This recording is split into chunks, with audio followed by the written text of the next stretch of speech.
I hope you have enjoyed the Spring Summit. We had record attendance this year. Don't forget to fill out the conference evaluation and the CLE information through the platform. And now I'm delighted and honored to introduce our final keynote speaker, Senator Thom Tillis from North Carolina. Senator Tillis was elected to the United States Senate in 2014, following terms as a Speaker of the House in North Carolina House of Representatives. In the Senate, he sits on the Armed Services, Banking, Housing and Urban Affairs, and Judiciary Committees, as well as the Commission on Security and Cooperation in Europe. As the top Republican on the Senate Judiciary Committee on IP, he has been a steward of U.S. intellectual property rights, exploring consequential issues such as patent subject matter eligibility, the administration of the USPTO's post-grant proceedings, and modernization of the Digital Millennial Copyright Act, among many other issues. As IP owners, we are greatly appreciated for all his support.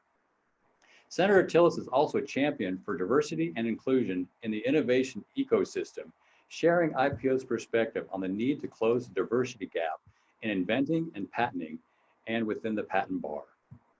Before entering government, he worked for 29 years in the private sector in technology and management consulting, becoming a top-level executive at PricewaterhouseCoopers and IBM.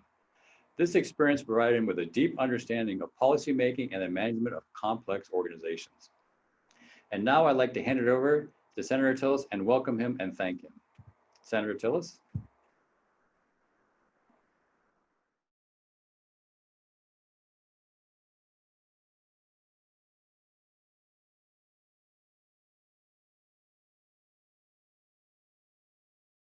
Hi, I'm Thom Tillis, Senator from the great state of North Carolina. Thank you to the Intellectual Property Owners Association for inviting me to speak today. I want to give a special thanks to Sam Agayo and Marla Grossman for making this possible. Sam and Marla are a great asset to IPO and great friends to my office. As the ranking member of the Intellectual Property Subcommittee, I want to talk about the intellectual property landscape, what Congress is likely focusing on over the next year and a half, and what my personal priorities are as ranking member. Looking back over the last Congress, I can confidently say that in IP-related matters, it was a success. The IP subcommittee, together on a bipartisan basis and a bicameral basis, to enact three major changes to intellectual property law: the CASE Act, the Protecting Lawful Streaming Act, and the Trademark Modernization Act. These three bills represent some of the biggest changes to IP law since the AIA was enacted. The CASE Act ensures that independent creators can finally get a fair shake and enforcement on their copyrights. The Protecting Lawful Streaming Act gives DOJ the power to prosecute criminals, commercial organizations that steal content from America's hardworking creators. And the Trademark Modernization Act gives the U.S. Patent and Trademark Office, I should say, new tools and authorities to avoid fraudulent, counterfeit, and often Chinese trademarks. Our work on these three bills show that Congress can and will legislate on critical issues in intellectual property. This Congress, I fully expect IP issues to be front and center, but for one issue at least, I'm not sure that's a good thing. As everyone at this summit probably knows, drug pricing issues are a top priority for both the President and many members in Congress. We can all agree that the prices of some pharmaceuticals are too high and that millions of Americans are struggling with their prescription prices. Unfortunately, for some of my colleagues, their solutions to this problem actually make it worse. Many think the best way to reduce prescription drug prices is to break the patent system. But what they don't either understand or don't care to acknowledge is that patents aren't the cause of high drug prices. If anything, patents are the only reason we have private business willing to spend billions of dollars to develop new and innovative treatments that save millions of lives. I'm all for finding smart, common sense ways to reduce drug prices, but we can't do so at the expense of the patent system. As Bob Armitage said at one of my hearings, the cost of a life-saving cure or a treatment that is never developed is $0. That's a cost I'm not willing to accept. I'll do everything in my power to ensure that Americans continue to get access to new, innovative, and life-saving treatments. We also have international challenges. Right now, there are nations who are trying to use the World Trade Organization as a vehicle to destroy intellectual property. These nations want to piggyback for free off the hard work of America's creatives and innovators, and that's wrong.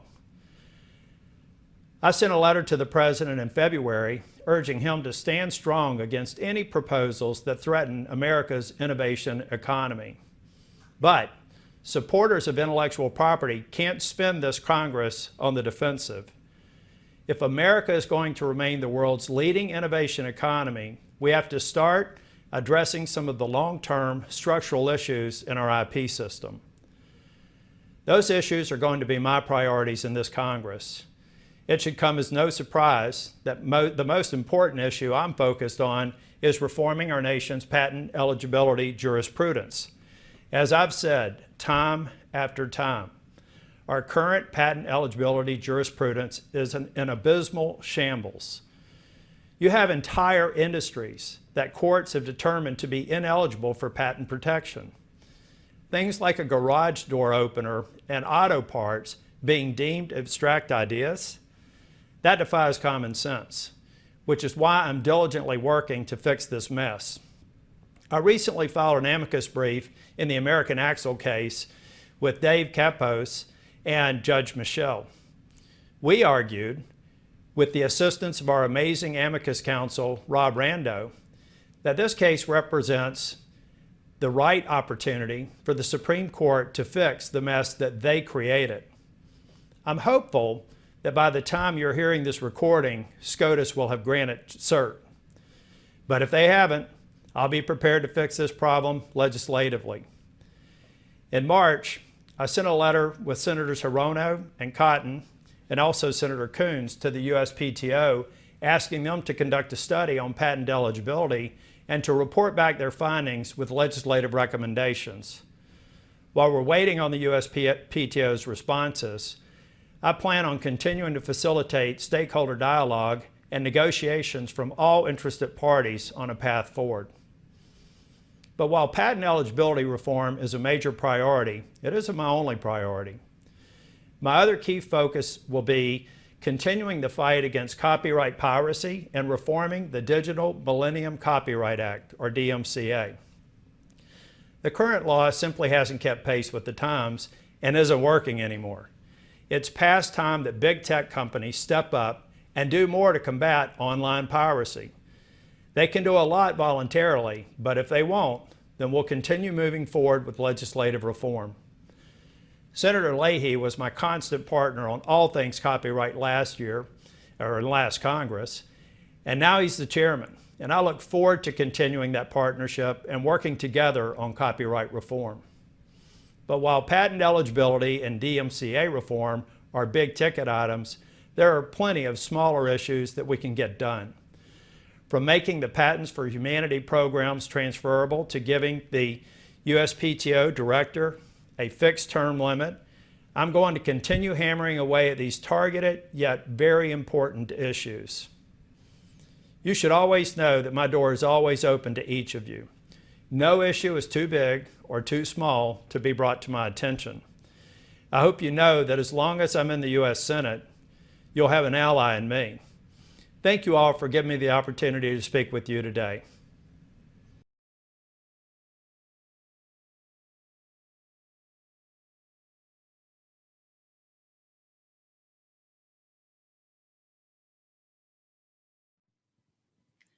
Thank you, Senator Tillis. On behalf of IPO, we appreciate you taking time out of your busy schedule to talk to us today. And thank you for attending the 4th annual IP Owners Spring Summit. IPO realizes you have a lot of resources to choose from for online education and networking. We hope you found the programming valuable. Visit the schedule portion of the platform if you missed a session or want to review speaker materials.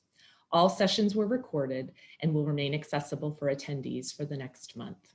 We'd like to hear your feedback and ask that you fill out the evaluation survey.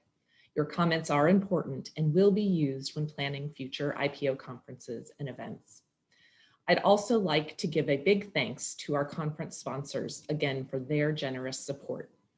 Aiken Gump, Bluefoot, Finnegan, Kramer Levin, and Schwegman, Lundberg, and Wessner. Without their support, we would not be able to offer programs like this to the IP community. I'm sure many of you are wondering when IPO will return to hosting in-person conferences and events. Unfortunately, I'm not in a position to answer that question today. IPO continues to monitor guidance at the CDC and state and local governments. At this time, we ask that you mark your calendars for September 20th and 21st for IPO's annual meeting. We will announce the format and more information soon on our website and in the IPO Daily News. We appreciate your patience and support. IPO's #1 priority is the health and safety of our members and staff. Thank you again and have a wonderful afternoon and evening.